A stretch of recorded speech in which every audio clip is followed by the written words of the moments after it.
il ne parle presque pas. On ne sait pas s'il parle même chez lui à la maison. Nous nous posons toujours cette question. Alors, il a érigé quand même son quartier général à Kashamata pendant au moins 2 semaines. Alors, le chef de l'État honoraire était sur la route Kasumbalesa. Malheureusement, il a connu un accident de route. Mais ce qui est bon, c'est qu'il n'a pas été touché. Lui-même était au volant, mais seulement le véhicule qui était derrière son cortège qui a été touché, ou on va dire endommagé. Mais tout le monde est sorti indemne, donc tout son cortège. Donc tout le monde est sorti indemne. Et le Raïs, actuellement, il se porte très très bien. Et rassurez-vous que tout va bien chez lui, à Kachamat. Oui. Vraiment, recevoir M. Prince Kioma, qui est secrétaire exécutif de Vision Fati. Exactement, dans quelques instants, on va recevoir M. Prince, qui est le secrétaire exécutif de la Vision Fati. Alors, il va nous dire c'est quoi la Vision Fati, et quels sont ses objectifs. Et il y a une actualité, c'est qu'ils ont exclu leur président, on va dire leur coordonnateur provincial, Banamo exclure. Bon, on va voilà, on va le savoir dans cette émission avec M. Prince, n'est-ce pas, et qui va nous rejoindre dans quelques instants.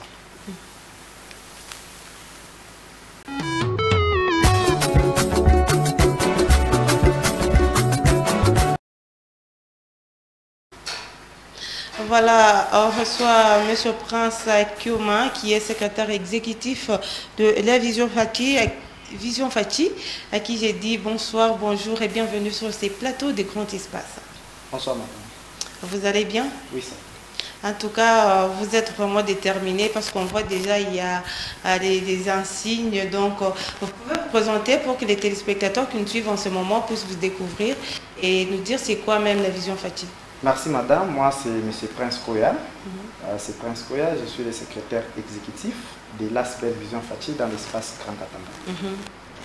Et c'est quoi l'objectif de votre présence ici sur ces plateaux? Quelles sont les nouvelles?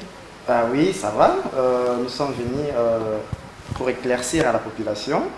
Il y avait une lettre, une correspondance émanant de Kinshasa qui a exclu M. Kali de la Vision Fati Aspect. Très bon. Voilà, alors on va entrer directement dans les vifs de la matière, Monsieur Prince. Alors, quelles sont d'abord les missions que poursuivent la Vision Fati? Merci beaucoup, Monsieur J. La Vision Fati a une mission, c'est d'accompagner le chef de l'État dans sa lutte politique et sociale. C'est ça même la mission de l'aspect Vision Fati. Alors, la Vision Fati est l'initiative de qui? La Vision Fati est l'initiative de M. Jeko Béa, qui est notre président national. Il est à Kinshasa, Il est à Kinshasa, oui. Voilà. Alors, vous êtes ici en province, vous étiez dirigé par M. Kali. Vous l'avez exclu. Pourquoi?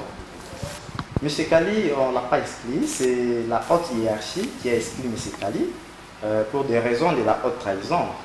Il a trahi la haute hiérarchie. Comment? M. Kali, il était coordonnateur, un simple coordonnateur dans la province du Grand Katanga. Et il n'a ni compétence de changer ou de transformer l'aspect de Vision Fati à un parti politique. Alors, après les investigations des autorités au niveau national, ils ont compris que M. Kali avait besoin de transformer l'aspect à un parti politique. Chose que nous attendons chez le président de la République, mais M. Kali l'a précipité. Ok, donc il est parti outre les textes de la Vision Fati. Exactement, parce que ce n'est pas un coordonnateur de transformer l'aspect à un parti politique. Voilà.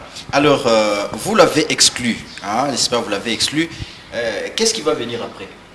Oui, nous avons les tests. Les tests nous dira après. Nous allons organiser un congrès et on va lire les tests. Parce que quand le président, soit le coordonnateur provincial est empêché, soit il est exclu, comme M. Kali, c'est le secrétaire qui prend directement le bâton de commandement et il va organiser des congrès pour l'élection. Et actuellement, qui dirige la Vision Fati? Présentement, c'est moi. J'ai suspendu toutes les activités sur l'espace du Grand Katanga. J'ai suspendu les activités vu que M. Kalim Luyayako, il était coordonnateur provincial du Grand Katanga. Il est radié de la Vision Fati et c'est moi qui prends le bâton de commandement pour réorganiser les choses. J'ai suspendu d'abord les activités. Vous avez suspendu aussi tous les comités? Oui, j'ai suspendu tous les comités. Nous allons réorganiser. Voilà. Alors, moi, j'ai reçu, n'est-ce pas, il y a quelques minutes, n'est-ce pas, le porte-parole de M. Kali, n'est-ce pas, qui a dit que M. Kali n'a pas été exclu. Il n'a pas été exclu de l'ASBEL, mais plutôt il avait déjà démissionné avant même l'exclusion. Votre réaction par rapport à ça? Merci, monsieur le journaliste. Je pense que dans la vie politique, il faut être honnête aussi. Oui. Si vous n'êtes pas honnête, ça c'est autre chose. Mais c'est Kali, si réellement il avait démissionné, le 15, comme on a antidaté cette lettre, si vous allez voir sur la correspondance qu'ils ont écrit que M. Kali avait déjà démissionné il y a longtemps, vous allez voir, il n'y a pas ni l'entête, il n'y a pas ni accusé de réception de la vision Fati. Il a démissionné où? Donc c'est une fausse lettre? Oui, non, ce sont des choses qu'on a fabriquées à la hâte. Oui, un autre élément, c'est que c'est M. Kali qui prenait en charge toutes vos activités, mais vous l'excluez aujourd'hui. Et pourtant, il y a le secrétaire général de l'UDPS qui doit arriver. Avec quels moyens vous irez pour l'accueillir? On a exclu M. Kali, on n'a pas exclu la vision Fati. Donc la vision Fati existe dans la province. Oui. C'est moi qui a demandé d'abord à la population d'être calme. Nous allons revenir avec les activités. Et si le secrétaire Kabouya arrive, nous, la vision Fati, nous sommes de l'UDPS, nous allons accueillir Augustin Kabouya comme notre secrétaire général. Voilà, on va sortir un peu de cet aspect-là pour vous poser cette question. Comment vous voyez le bilan du chef de l'État Félix Tshisekedi dans la province du Haut-Katanga? Non, pour la question, d'abord je vais féliciter le gouverneur de la province parce qu'il s'est bat au four et au moulin pour présenter le bilan en 2023. Donc le président de la République a un bilan présenté en 2023. Positif dans la province du Haut-Katanga? Exactement, vous ne voyez pas.